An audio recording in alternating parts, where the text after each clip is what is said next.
On va commencer par Paris, parce que c'est ce qu'il y a de plus simple. On va faire Londres. Et après, on terminera par Berlin. Parce que le problème de Berlin, c'est que c'est une puissance double. Paris, c'est assez simple. Emmanuel Macron, dont la seule, et ça, moi je l'ai toujours soutenu, et je pense pas totalement à tort, on a toujours dit que Macron n'a pas d'idéologie, c'est faux. Il en a une, c'est la patrie de substitution. C'est-à-dire qu'il est ce que Giscard aurait été si 81 c'était mal passé. Donc, c'est un européiste fanatique, qu'il s'inscrive lui-même, comme l'a dit Philippe de Villiers dedans, oui, peut-être. Peut-être. Le problème, c'est que j'évite de donner trop de crédit. Mon papa, qui était médecin, me disait n'accorde pas un crédit immodéré aux alcooliques et aux toxicomanes. Donc j'évite de croire trop les paroles de gens qui ne s'appartiennent plus. Donc Emmanuel Macron, il dit qu'il voulait être président de l'Europe, c'est tout à fait possible. Le problème, c'est que c'est à mettre dans les pertes et fracas du personnage. Je pense avant tout qu'Emmanuel Macron fait une politique totalement rationnelle de terre brûlée vis-à-vis de son successeur pour que la France ne puisse pas reprendre de part de souveraineté, soit d'un coup unilatéralement, soit par degrés, c'est-à-dire que la France soit disloquée dans la mécanique des petits pas ou la théorie de l'engrenage, pour prendre un vocabulaire communautaire, et que la France ne puisse pas s'en sortir. Parce que fondamentalement, Emmanuel Macron y croit dur comme fer, et ça, nous avons suffisamment de sources pour savoir que c'est la seule idée qu'il ait eue réellement et qu'il a pris au moins depuis qu'il était élève à l'École nationale d'administration. Donc, si vous voulez, Emmanuel Macron sait exactement comment embourber la France. Pour embourber la France définitivement dans le modèle communautaire, il y a trois moyens. Il y a la liquidation diplomatique, qui est très largement faite, vu que je vous rappelle que la liquidation du corps diplomatique, à laquelle nos diplomates, ça on ne le dit jamais, ont largement participé par leur servilité, leur euro-servilité, le fait de privatiser une partie du recrutement l'a encore européanisé, c'est-à-dire qu'on ne fait plus la différence entre les diplomates français et le service d'action extérieure, et de toutes les manières, c'est Bruxelles qui donne la plupart des grandes directives pour la diplomatie française, la fameuse P1 sur les minorités qui nous fait jeter d'à peu près partout, parce que la P1, je vous laisse deviner de quelle minorité on parle. Donc, on a eu, il n'y a pas très longtemps, en Asie centrale, des cas d'application de la P1 où on a été jeté, parce que quand on leur a demandé la situation du mariage homosexuel en Asie centrale, ils sont pas prêts, je vous le dis tout de suite. Trop de progrès. Donc, la fin de cette cette liquidation diplomatique, c'est la liquidation du deuxième corps.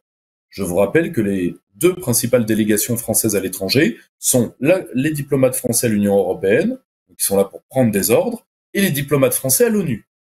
Donc, il faut flinguer l'ONU. Le prix de la dislocation de l'ONU, c'est la dislocation de l'appareil, de la centralité et de la dissuasion dans la pensée française de la défense et le dispositif français de défense.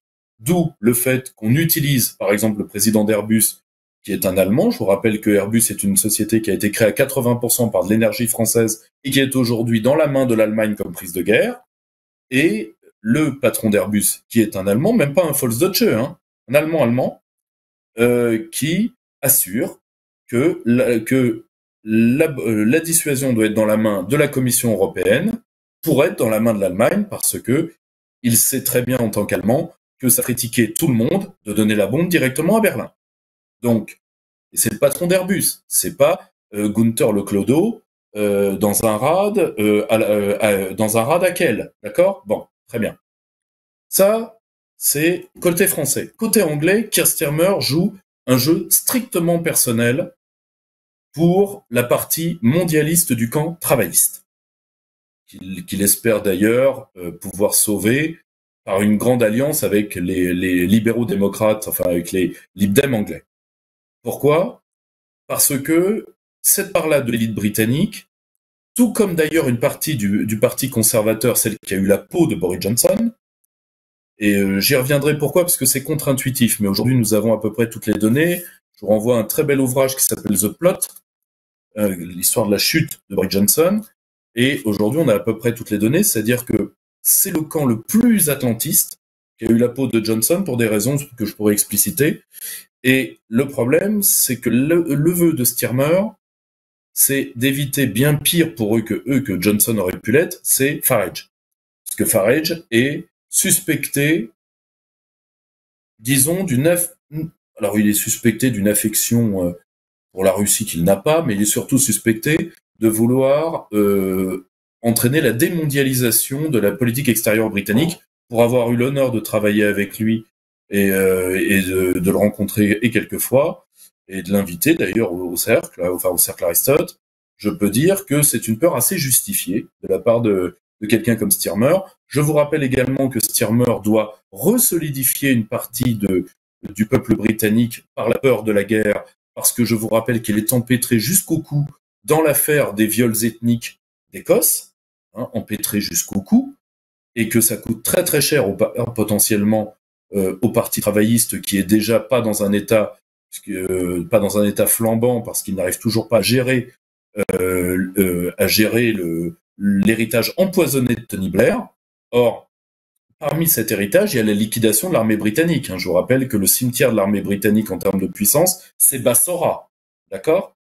Donc, le souci, c'est que Stirmer est en train de faire de la mousse pour disons, maintenir le camp mondialiste en Grande-Bretagne, sachant que, parce qu'il a lu les mêmes études que nous, il faut savoir que l'anglais de la rue, il est très intéressant de voir l'avis de l'anglais de la rue sur quelqu'un comme Vladimir Poutine depuis plusieurs années.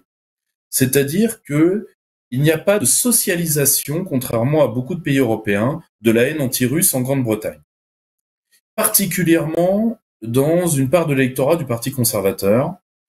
Or, une large partie des Anglais en ont marre qu'on leur parle de l'Ukraine parce que la Grande-Bretagne pense avoir un rôle à jouer, légitime ou non légitime, dans cette zone depuis à peu près 2 siècles, et que la plupart des Anglais aujourd'hui ont un point de vue distancié sur ce conflit, un peu à la manière des Américains, c'est-à-dire trop loin, trop cher. Donc, et surtout, Stirmer voulait liquider le Brexit. De toute évidence, il a du mal à y arriver. Et donc, il faut arrimer la Grande-Bretagne au socle euro-mondialiste tant que le train est là. Nous descendons au sud. L'Italie, elle est prise entre deux feux.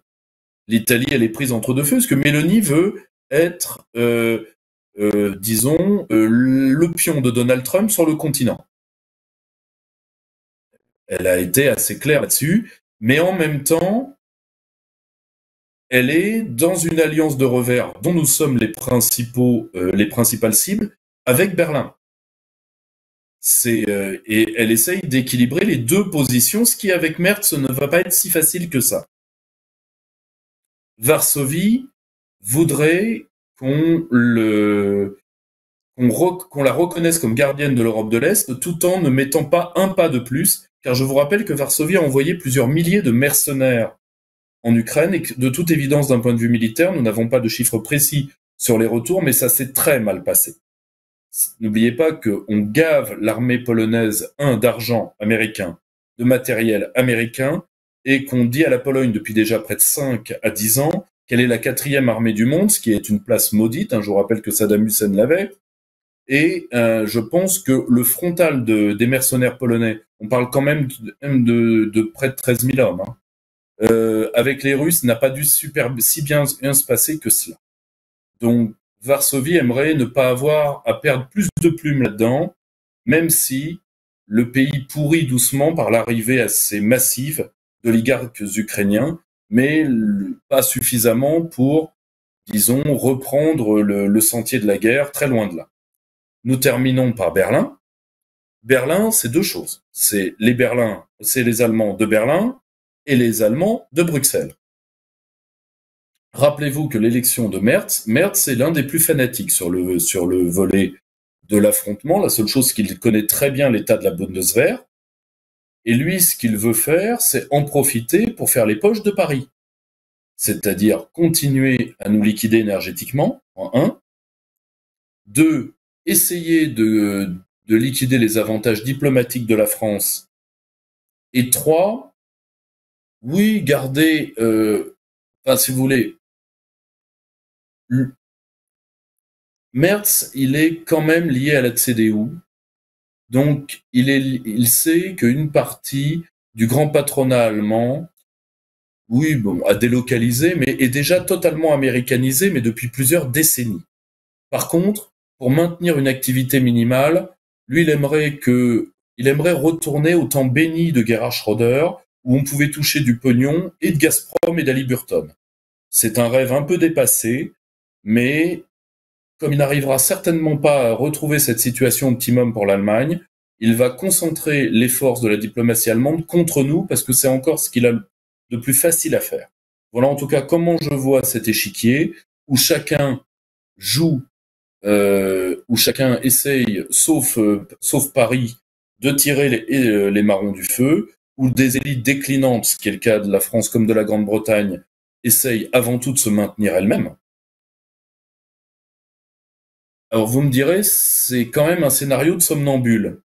Oui, mais c'est un scénario, Laurent le disait au tout début, entre des puissances qui se sont démilitarisées.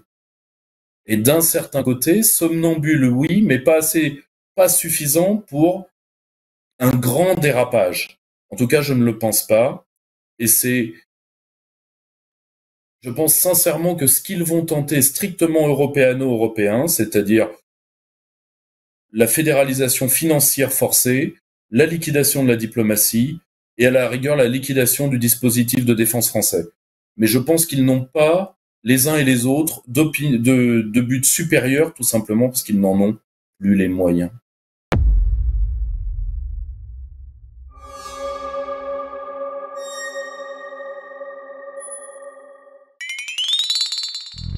Yeah.